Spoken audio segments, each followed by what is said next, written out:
เอาจัดให้ตามคำขอกันแล้วกันเด้อ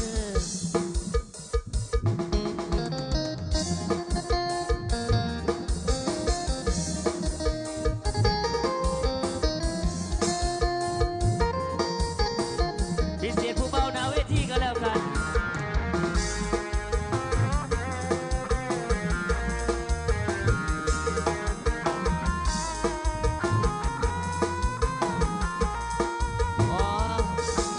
บอกให้หมดทุกคนก็แล้วกันเด้อจะได้เอาให้อายเกิดใจแฟนเจ้าอีหลีน้องทั้งงามทั้งดีเพื่อนให้ป่าดอกปล่อยให้เจ้าเป็นสาวมือสองอายเห็นน้ำตาน้องต้องมาเสียใจมีของดีบ่รักษาหัวเจ้าทิพย์เจ้าป่าบ่รักษาไว้อายมาเห็นจึงเป็นคนหัวใจทั้งแม่น้องผ่านสายแต่อายบ่แค่มันบ่เจือนละคือกับมักเสมันบ่เพละคือกับหักแท้อายสิเอาหักแท้แส่ให้กินเรื่องผ่านสายอายบ่ถือสาอยู่ที่ว่าเอาเข้าใจกัน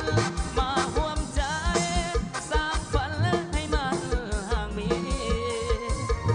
ต่อแต่นี้มีใครและเจ้าเรื่องแฟนเก่าอย่าเอาใส่ใจอายขอบอกเป็นคำสุดท้าย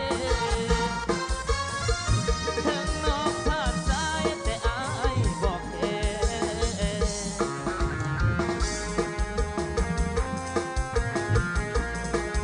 ขอบใจมาแนะนำใจกันแล้วกันเด้อ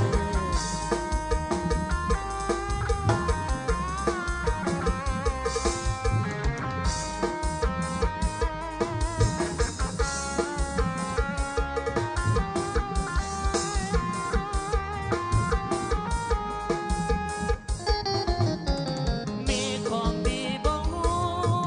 รักษาเจ้าคือทิมคือป่าบ่รักษาไว้อายมาเห็นจึงเป็นคนปวดใจทั้งแม่น้องผ่านสายแต่อายบอกแค่มันบ่เจือนละคือตะฟังเสียมันบ่เพละคือดังคำแท้อายสิเอาหักแท้แส่ให้กินเรื่องผ่านสายอายบ่ถือสาอยู่ที่ว่าเอาเข้าใจกันมาร่วมใจสร้างฝันให้มันห่างมีต่อแต่นี้มีใครและเจ้า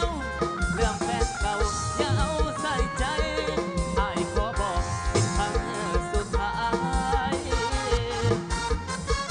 ถึงน้องผ่านสายแต่อายบอกแค่เป็นแม่หักเป็นญาติทำแม่อายบ่ได้แค่อดีตของน้อง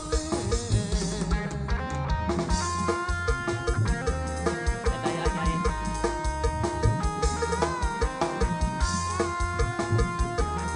โดยขอขอบใจแม่กับทีมงานชนะเลิศวันนี้ก็แล้วกันเด้อ